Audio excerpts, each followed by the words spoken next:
Hello, everyone, and welcome again to another Teacher Joseph podcast. Today's phrase is to be treated like cattle. To be treated like cattle. Now, first of all, I need to tell you what cattle is. It's a term that we use referring to cows, bulls, oxen, and these types of animals which have horns and look like they come from the same family as cows and bulls. Now, we use this as a metaphor when we feel a group of people have been treated badly. For example, if you have a really bad train journey and you're on a crowded train standing for hours, and then you're thrown off the train and asked to get on another one, you're treated like cattle. Waiting to board the plane, if there's any kind of confusion around the boarding gates and you're asked to move again and again as a group, you're treated like cattle. Now, those examples I've given you are fairly mundane. They're not really so important. But yet, today in the news, there's a rather disturbing story about asylum seekers who are being held on a barge just off the south coast of England. And two staff members have came forward to say how they feel asylum seekers there are being treated like cattle. We have a barge. It's this very large floating structure very close to the south coast. It's called Bibby Stockholm. I've no idea where the name comes from. It's bizarre. And two staff members have came forward to say they're very concerned about the treatment of asylum seekers on this barge. And they're saying here that asylum seekers held on the barge Bibby Stockholm are treated like cattle. I'm going to read part of this story so we can go through it together. Asylum seekers on the Bibby Stockholm barge, on which one man killed himself, are treated like cattle and are forced to endure food which has spoiled. That just means food that's gone off or no longer suitable to eat, bedding issues and flooding, as well as disease, former workers have said. Two staff members have spoken publicly for the first time about the putrid state of the vessel and how asylum seekers have been subjected to lack of power, such as gas and electricity, as well as poor physical conditions. It goes on to say that these two members of staff have witnessed some staff treating the asylum seekers harshly and that many complaints were ignored. It says here that many asylum seekers were very sad after one of them committed suicide on there. But one member of staff apparently commented that it was one less mouth to feed. And she also mentioned the person's religion, which of course is completely unacceptable. And these two ex-staff members, they no longer work there apparently. They also said the way the asylum seekers were treated on the barge was like cattle or animals in a zoo. The place needs to be closed down. And then they're going on to talk about the man who died. He was smiley and funny and sweet when he arrived, and very quiet. When we were told he had died, we were told not to tell anyone, and there was no feeling of compassion. And both of these women are saying that they've been watching mental health deteriorating on this barge, especially since now the governments have passed laws to send many of these people to Rwanda. Also because many, if not most, people living on this barge, which is like a floating little, well, a little floating hotel, many of them fear that it's going to sink after their traumatic experiences of coming to the UK on overcrowded boats. The Home Office, that's our government interior minister, and his office, they've said, we do not recognize any of these allegations. Everyone in our care is treated with dignity and respect at all times. The vessel has been visited by several committees, including the United Nations Human Rights Committee, who have unfettered access to our service users. Oh dear. So that's a story that's not going to go away. Many people here feel very sorry for asylum seekers and the way that they're treated. And it's not only asylum seekers. I think British people generally are a little bit afraid when they encounter people from other cultures. I don't know why that is. And some people react badly by trying to put them down or disrespect them. It's very sad, very sad.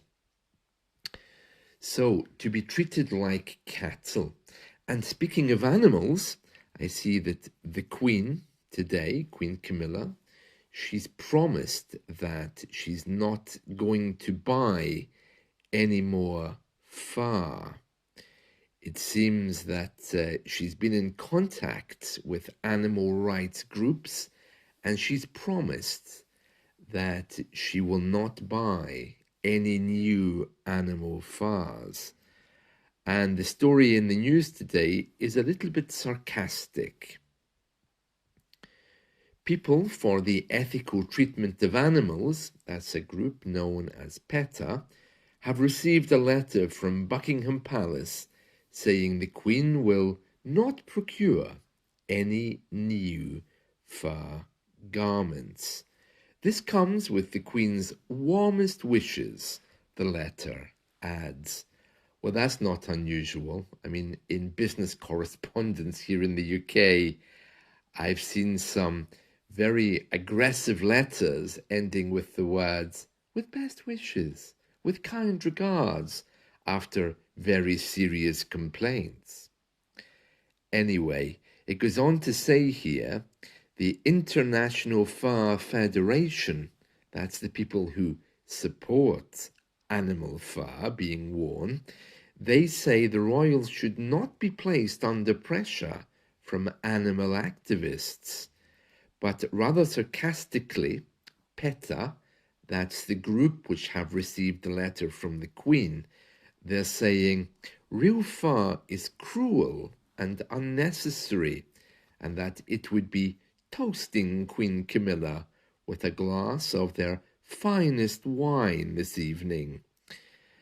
And they're saying it's right and proper for the British monarchy to reflect the British values by recognising that fur has no place in our society.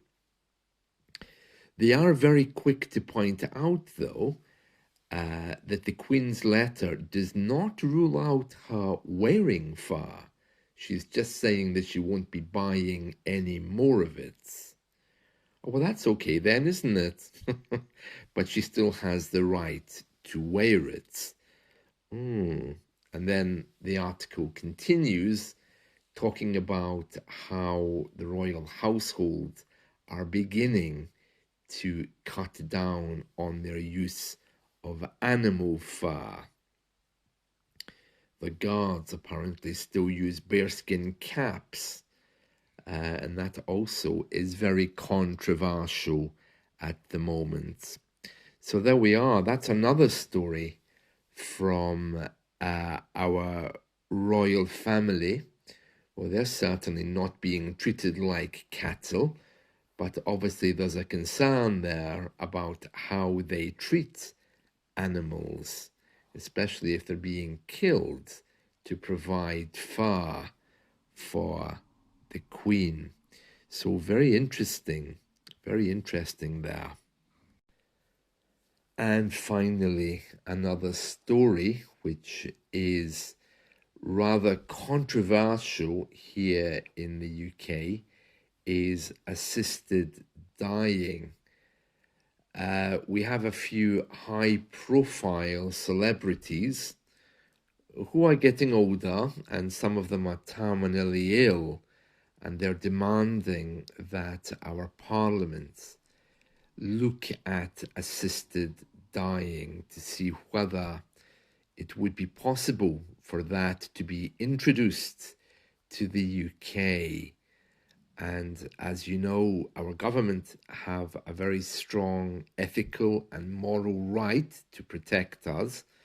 But as part of our democracy, they should at least be discussing this to see if they can find a way to help those who are terminally ill. Now, this has already been debated in parts of the UK, and we do actually have an island just off the coast of Britain called the Isle of Man, which is Crown territory, but is completely separate from the UK government. It has its own parliament. It had a big debate yesterday, and it's looking like it probably will be the first place in British territory to have assisted dying. They're currently debating whether it would be possible to bring it in, but of course doctors would have the right to choose whether they want to get involved in this, and also maybe, it's not been decided, that the health service would not have any role in this, but people would still have a right to end their life if they have a very short time to live, such as 2 months or 6 months. I don't know exactly how that's going to be implemented, but it does look fairly certain it's going to go ahead. And then another part of the UK, one of our Channel Islands, which also has its own government, they also have been debating this, and it looks like they also will be introducing assisted dying for people who are terminally ill.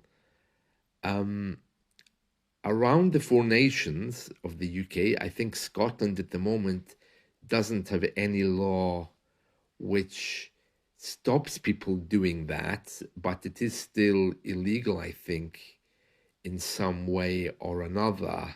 So yeah, it's all going to be looked at. And of course, there's a fear that we're all just going to be treated like cattle and killed off when the government feels like it. It kind of reminds me of that movie Logan's Run. Do you remember that movie? That was one of the first, it wasn't the first science fiction movie, but it was one which questioned government's authority. In this movie, the government, I think, kills people when they reach a certain age, and everyone is watched. And Logan, a security guard, when he's doing his shift, his run, as it's called, that just means his work, securing the place, he discovers something. and leads the people to a new life. Great movie, great movie. It's one of these cults movies. But anyway, the fear amongst people is that if this goes ahead, of course, in the future, more laws will be relaxed, and this could be an end to people's protection. So, yeah, very, very interesting, isn't it, how things are changing? So that's a big debate going on at the moment. Strangely, the assisted dying debate hasn't reached any of the front pages of the news. It's a little bit bizarre that I thought that would be headline news, but it's all about politics on the front pages today. But presumably, as this assisted dying debate continues, it will gather momentum and will appear in our front pages in due course, because that would be a big thing for Britain, I think. Well, that's it from me today. So I hope you've enjoyed this, and let's talk again soon. See you all. Bye.